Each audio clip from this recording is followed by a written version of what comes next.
What's up, guys? Mason the Rock Henderson here, and it's coming to Atlanta.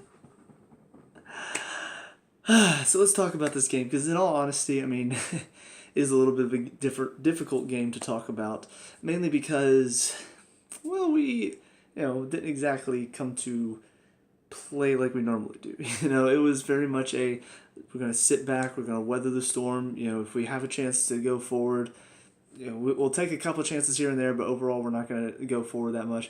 And there's some great irony in the fact that this entire season, as a Chelsea fan, I've been complaining about Sarri because he attacks way too much and doesn't make us good enough defensively. And then last night, watching this, I'm like, no, we're too defensive. We got to get out a little bit more.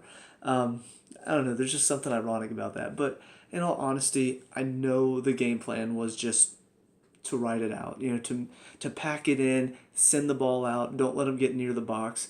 I get that, but at the same time, it was also hard to watch as a fan, and especially as a fan who loves the sport, has grown up watching it, has grown up playing it.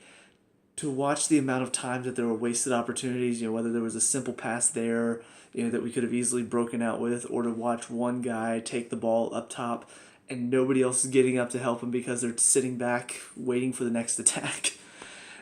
There was that little pure side of me that was like, what are we doing? Come on, let's go. But, ultimately it was the game plan. It worked. We got the job done. If not for some terrible referees, it would have been a clean sheet again. So, overall, I was happy with the result. I'm glad that we did come with a game plan and executed it. It wasn't like we just kind of went out there and hope for the best. No, we actually did want to go out there and make the game difficult, set it up to be a difficult game. So, yeah, overall, very pleased with the performances. I think I'm just going to go ahead and go quickly through the individuals because realistically, everybody had a good game except for, I'd say, two people. Guzan, he a couple times got beat in the air, but overall, did well. Had to save a few from outside. Even the one time he did get beat in the air, it was like it didn't amount to anything. But he was just a little bit hesitant to come out. I think as far as the distribution, we've seen him distribute better in other games, but I think, like I said, that was kind of the game plan. We didn't really want to get out, so his distribution in this game was more just trying to punt it and hope for the best. So nothing I can fault him for there. The back line all did their job well enough, all very solid. I thought LGP probably had one of the better games, especially, defensively. I thought he put in some really good challenges. He kept his head very well. And obviously Michael and Jeff are always very solid. As far as the fullbacks, Escobar, not as good as he was in the first leg, but I thought still defensively did his job well enough. Greg, same thing. In the midfield, Eric and Darlington, I thought were a good buffer. Eric, once again, all around the midfield, just tearing it up. And Darlington, not quite as noticeable in this one because we weren't on the ball as much. I think that's really where he shines is when he gets on it and quick turns, quick change of speed. But I thought, did well to be a more defensive player in this one. And then we get to one of the ones that I thought didn't have a good game, and that's Julian.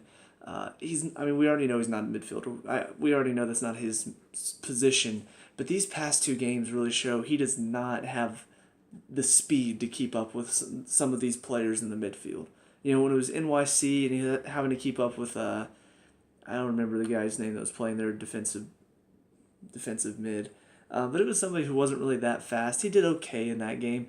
But going up against Tyler Adams in this one and Davis as well, both of them just have a bit more speed than he does, and it showed in both of the legs. In this one, he was even less effective because we weren't even on the ball, which is generally, if he can pick up the ball and find a pass, most of the time that's what he's good for.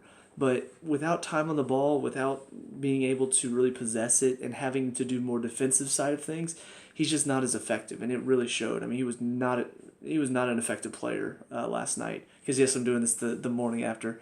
And then as far as the front two, Miguel and Joseph, Miguel was all around the field. Very, very underrated side of his game is when he works back and defends because he will from time to time. He doesn't always do it, but when he does, man, he's got a lot of speed, and he's like a little bee that will not leave you alone. He's like bzz, just buzzing around you trying to get the ball back, and eventually will poke it off of you. So I really think that's an underrated side of his game that got showed last night. And then Joseph was the other player that I thought didn't have a good game. And I understand that it's more he's on his own up there and just hoping to get on the end of something. But there are other times when I'm thinking, if you just work a little bit harder, put the defenders in a little bit more pressure, it may not be as difficult for our midfield and defense because the defenders would not have as much time to pick out a pass. But when he's just standing up there and then he loses out on the header and just kind of walks away and doesn't even try to put any pressure, it just allows them to have so much time back there to do whatever they want. And it makes it difficult for the defense because now they're having to defend a ball that's under no pressure whatsoever. And it is difficult. So I was just a little bit disappointed, especially because he didn't really do much. So it's not like he was wearing himself out up there. He just wasn't really doing much. And I don't know. I'm a little frustrated with that. But with all that being said, like I said, I know part of the game plan was just to pack it in. So it's difficult to fault them because they got the job done. As far as the subs that came on, Tito came on with a good bit of time and just worked hard. Ran down a few balls, did what he could.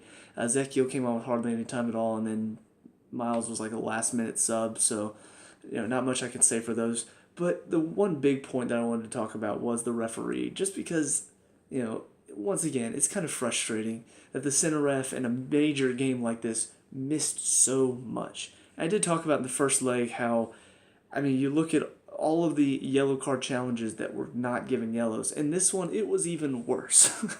Because the only yellow that was given was literally for an NFL tackle. I think it was Tim Parker, just lined Miguel up and just boom, right into him. And that's the only one that got a yellow. And for a second, I didn't even think he was going to give it because he was like calling him over and it didn't even look like he was going for his pocket. I'm like, are you serious? But Murillo should have had one. There was like one challenge on Escobar when he was kind of away and he just like steps in his way, not even trying to play the ball. No card. And then he goes in on, I think it was Julian in the corner. Ball's already away, and he like kicks out with the back of his foot at him. No card there. The challenge on LGP that hopefully didn't hurt Michael's ankle too bad from Bradley Wright Phillips. No call. He just straight up into the back of LGP, just into his back, knocks him into Michael, ball goes out, corner. And then from that, they get another corner, which then they score off of. Like, how can you not see that? The goal that VAR had to overturn. How could you not see? I saw, watching on TV, I saw as soon as that ball went in the net, I'm saying that's a foul. How is that not a foul? VAR is going to overturn it because that's obviously a foul. He did not touch the ball at all. He ran right into Guzan's arm. How is that not a foul? How could you miss that? Sure enough, VAR is like, hey, you're an idiot. Go look at that again. And he's like, oh, wow, I can't believe I didn't see that. I must need glasses. And then there was another one that I don't even remember. I feel like it was a foul that he didn't call that was right in front of him. I don't know. There was just it was just the center ref. The ARs were fine. The VAR did a good job. The center ref was awful. He missed so much of that game. Whether it was not giving cards, whether it was missing fouls, whether it was calling dives that weren't fouls. He missed a lot of that game. And then the goal comes from him missing a foul in the last minute. And a foul that could have possibly injured one of our best center backs. And you don't call it. So, I don't know. I hate it whenever refs lose control of the game. Because there were some really chippy fouls, some dangerous tackles going in, and he's not carding anybody. Except for a football tackle. But that's how obvious it had to get. You had to literally lace somebody out to get a card in that game. And that's not how it should be. It should be, you start to see the fouls are getting chippy. You start to see one player fouling over and over and over again. Or you start to see the frustration. Because, what's his name? Muyl? I don't know how to pronounce it. But number 19. He kicked the ball away in frustration like 3 times. And no yellow. How many times have one of our players done it once and gotten a card this season? And he does it once when the ball goes out of bounds and he gets frustrated because he didn't get a call. There's another time he didn't get a call down the other corner. And then there was one late on in the game where the ball goes out for a throw and he just boots it into the stands trying to hit somebody. It's just like, you're not going to card any of this? So, anyway, it was the one part of that game that really stood out to me because aside from that, it was a fairly standard game. It was ugly. We didn't really look to play. We just kind of defended our 3-goal advantage, which was fine. They managed to get one late, which is not too bad because it was very, very late. No chance for them to get 2 more after that. But just the refereeing in that game was really, really bad. Although I will say, on this, on the topic of referees, just to sort of end up the video, I will say that VAR has been very effective these past 2 games. It's been something that has been hit and miss all season. Sometimes we've been helped, sometimes we've been hurt by it. But most of the time, it's like, it feels like there's some sort of controversy. And I feel like these past 2 have actually been really, really good calls. I talked about in the last video, was it a harsh call on the offsides? Watching the replay after I did the video, watching the view from behind, where you can clearly see Muriel is right in front of Guzan's like line of sight to the ball, and he's offsides. I mean, that's clearly obstructing his vision. That means he's involved. So yes, he's offsides. This one, I mean, clearly he doesn't touch the ball at all. He pretty much heads Brad's right arm, and that causes him to push the ball into the goal. I mean, clear and obvious foul, and the ref missed it. So clearly it's a chance for VAR to step in and say, hey, you I don't know what you're watching, but you missed this clearly. And so they do overturn it, and I mean, they're both good calls. And it's VAR being used correctly, in my opinion.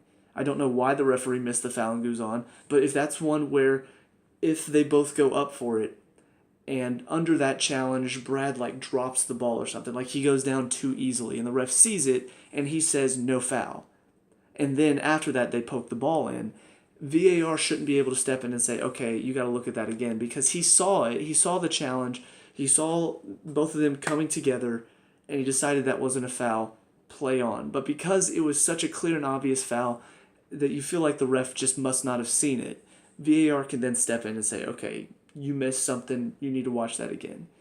So I don't know, I'm glad that it was used correctly in both instances. It wasn't something where we're changing a decision made on the field, an objective decision made on the field, by showing him another point of view. It was just, here you go, you missed this, look at it again. They did, it overturned, easy peasy. I got to give props to that, because VAR is something that has been kind of a topic of discussion this season. So, yeah, overall, though, I'm very happy with the win. I'm happy with the overall win, and I'm happy we get to host the final. I do deeply regret the fact that I won't be able to go to the game because I've got work that day. But I will obviously watch it, and I will celebrate when we win. Because, come on, it's Portland. If it was SKC, I'd be a little worried, but it's Portland. Come on. No, but anyway, yeah, I'm looking forward to it. I really hope we win it and bring home another trophy, because that would be awesome. But yeah, let me know what you guys think down in the comment section below. What were your thoughts on this game? Let me know. We can talk about and discuss all that good stuff. Leave a like and subscribe for future Atlanta United reviews. I'll see you guys in the next game. Peace out.